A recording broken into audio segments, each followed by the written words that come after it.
पर्ची, एक सादा सा लफ्ज मगर एक पूरे मुआशरे की कहानी। वो दौर जब हंसी भी सच्ची थी और तंज भी दिल को छू जाता था। आज हम लौटते हैं उसी सुनहरी दौर में जहां पिया जी सिर्फ एक किरदार नहीं बल्कि एक हकीकत था। आप देख रहे हैं झरोका टीवी, जहां हम करते हैं पुरानी यादों का सफर। टावी बिजली नजर आ रही है, लोग लालटेनें लेके बाहर आए हैं। आंधी का जोर और एक तेज आंधी चल रही है। प्रिया जी, अगर आप इजाजत दें तो ये मैं पंखा चला दूं। ओ भाई, रहने दो भाई, रहने दो। सर्दी है, मुझे जुकाम करवाना है तुमने। सर जी, इफेक्ट बड़ा जरूरी है। आप तो डायरेक्टर हैं, आप तो इतने बड़े प्रोड्यूसर हैं, आपको ये देखे पंखा चलाता हूं मैं। नाम था पर्ची। ये सिर्फ एक ड्रामा नहीं था, ये उस मुआशरे की खामोश ज़बान था जहां सलाहियत से ज्यादा ताल्लुकात बोलते थे, जहां काबिलियत से पहले पर्ची देखी जाती थी। नुकसान भी हो जाता है मगर कोई बात नहीं, घबराना नहीं चाहिए। मैंने कई दफे अंधे का पार्ट अदा किया। अंधे का पार्ट अदा करते करते मैं गटर में भी गिर गया हूँ प्रिया जी, मगर मैंने उफ तक नहीं की। अच्छा भाई। जी सर। देखो मेरी बात सुनो। जी सर। मुझे करना है काम। जी सर। तुमने जो बात सुनानी है जल्दी से सुना दो, फॉर गॉड सेक। आप जरा फुल जरा ब्रस्ट मारे। पर्ची की कहानी एक आम इंसान की गैर मामूली जद्दोजहद है। पिया जी, एक ऐसा किरदार जो हम सबके आसपास कहीं ना कहीं मौजूद है। वो ख्वाब देखता है, कभी अदाकार बनने का, कभी सहाफी बनने का, और कभी सिर्फ एक बेहतर जिंदगी जीने का। तुम्हारा मसला क्या है वो बताओ। मसला ये है सर कि आप ये बताएं कि मैं आर्टिस्ट नहीं हूं। तो देखो, मैं मेंबर हूं, नजूमी नहीं। तुम एक्टर बनना चाहते हो? जी सर, मैं फन का मुजाहरा करना चाहता हूं टेलीविजन के ऊपर। अच्छा, तो भाई यूं कहो, लंबा चक्कर क्या डालने को कास्ट। मगर हर मोड़ पर उसके सामने एक ही सवाल आता है, पर्ची है, और यही वो लम्हा है जहां हंसी एक तल्ख हकीकत में बदल जाती है। कश्मीरी को कास्ट किया। जहेज एक जहालत है, ये जहालत की पैदावार है और जहालत अंधेरा है, और हमें इस अंधेरे कुएं में चिराग लेके उतरना है। पिया जी दरवाजे खटखटाता है, लोगों से मिलता है, उम्मीदें बांधता है, मगर हर बार उसे एक ही चीज की कमी महसूस होती है, पर्ची। प्यार हो जाए पिया जी, कैमरे के सामने, जब आंख में आंख, आपकी दोनों आंखों में मेरी एक आंख होगी पिया जी। ऐसी कोई बात नहीं, फिर हम आपसे कहेंगे कि अब किसको कह रहे हो। मेरे ख्याल में कश्मीरी इसकी तबीयत ठीक नहीं है। आप तशरीफ ले जाएं और सुबह 9 बजे आप रिकॉर्डिंग के लिए आ जाएं। जाइए आप। सर जी, मैं सुबह 10 बजे उठता हूँ, सॉरी। उसके बाद मैं बैग टी पीता हूँ, उसके बाद शेड्यूल न सुनाए मुझे। और यही कहानी आज भी बदली नहीं।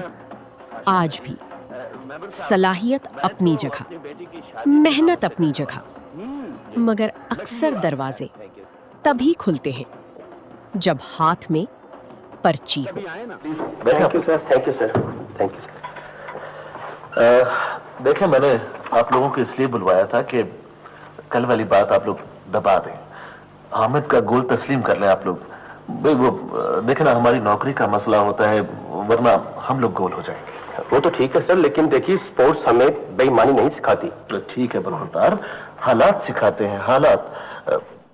आज भी लोग पिया जी की तरह इसी तलाश में निकलते हैं, कभी नौकरी के लिए, कभी सिफारिश के लिए, और कभी सिर्फ एक मौका हासिल करने के लिए। पर्ची आज भी कामयाबी की कुंजी समझी जाती है। अगर वो हमने जीत लिया ना पिया जी, तो फिर देखें बैनुल अक़वामी परवाजें होंगी और मैं आऊंगा। हाकी के जरिए मैं अंग्रेज से बड़े बदले लेना चाहता हूँ। इसका मतलब ये हुआ कि पर्ची ने काम दिखा दिया है। पर्ची कभी रायगा नहीं जाती पिया। अबू, हमें और यही वजह है कि ये ड्रामा सिर्फ माजी नहीं बल्कि आज की हकीकत भी है। ये सिर्फ मजाक नहीं था, ये हमारे मुआशरे की तल्ख सच्चाई थी। खालिद अब्बास डार के जिक्र के बगैर पर्ची को याद करना मुमकिन नहीं। खालिद अब्बास डार एक हमा जहद फनकार थे, अदाकार, लिखारी, हिदायतकार और एक बेमिसाल वन मैन शो आर्टिस्ट।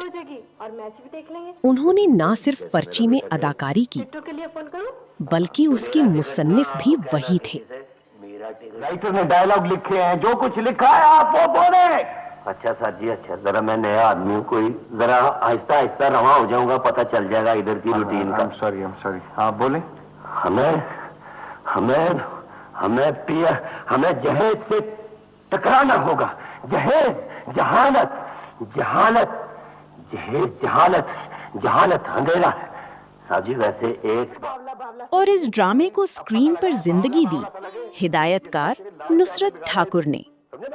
आज भी जब पियाजी का नाम लिया जाता है तो चेहरे पर एक मुस्कुराहट आ जाती है। मुझे बावला बावला सा लगे। हाय, अब पता लगा है, बावला बावला सा लगे। ये सब तेरे लाड़ प्यार ने बिगाड़ा इसे, समझे ना।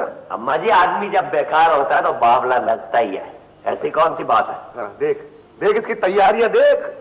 तैयार होके ऐसे जाता जैसे 18वें ग्रेड का अफसर हो। ओ बेटा, अल्लाह का वास्ता, और रोनी सूरत बना के कहीं नौकरी मांग ले। नौकरी भी कैसे मिलेगी, सबसे ऊपर वाली नौकरी मांगता है।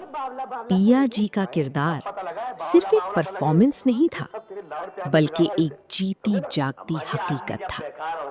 और शायद यही वजह है कि आज भी लोग पिया जी को भूल नहीं पाते। पिया जी के बोलने का अंदाज, मासूमियत और अजीब हरकतों ने ड्रामे को कामयाब कॉमेडी सीरीज बना दिया। आ रहा था ना जी जब इधर आपकी तरफ, तो मैंने देखा सर, मैं आपको क्या बताऊं, आपने तो वैसे नहीं देखा होगा कि एक बड़ा सारा कलीन था सर जी। अच्छा। और कलीन जो बिछा हुआ था उसके ऊपर एक औरत बैठी, ड्रेसिंग टेबल रख के अपने बाल जो है उनमें कंघी कर रही। अच्छा। अब समझ नहीं आ रही थी मुझे। पर्ची सिर्फ एक ड्रामा नहीं था, ये एक आईना था। एक ऐसा आईना जिसमें हम आज भी अपना मुआशरा देख सकते हैं। पिया जी आज भी जिंदा है, हर उस इंसान में जो ख्वाब देखता है, और हर उस लम्हे में जब हम किसी पर्ची की तलाश में होते हैं।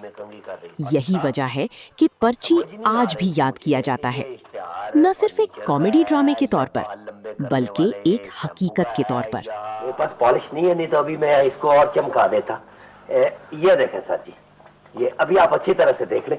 इसके बाद क्या होगा कि हमारी साबन की टिकिया जो है वो फ्रेम में आएगी, पीछे से म्यूजिक होगा, टा टा टा, गोरों की आवाज होगी, और उसके बाद कमेंट्री कि काले रंग को गोरा करने के लिए आप भी ये साबन इस्तेमाल कीजिए पिया जी। बिल्कुल फ्लॉप। तो क्या आपको भी याद है पिया जी का वो अंदाज? कौन सी किस्त आपके दिल के करीब है? हमें कमेंट्स में जरूर बताएं। और अगर आप चाहते हैं ऐसी ही सुनहरी यादें दोबारा जिंदा हों, तो झरोका टीवी को सब्सक्राइब करें और बेल आइकन दबाएं, ताकि हमारी वीडियो सबसे पहले आप तक पहुंच सकें। मिलते हैं अगली वीडियो में एक और सुनहरी याद के साथ। तब तक इजाजत दें। अल्लाह हाफिज। जाऊंगा पिया जी, मैं तो एक विजुअलाइजर हूँ। जबरदस्ती है सर जी, इसको पढ़े तो सही है, सिफारशी पर्ची है। पर्ची है और नहीं कोई पर्ची चल सकती बगैर किसी गुण के। Will you get out from here? तुम अपनी 4 दिन की तनख्वाह लो, पर्ची को सीने के साथ लगाओ और यहाँ से गेट आउट। ये है झरोका टीवी, जहां यादें जिंदा रहती हैं।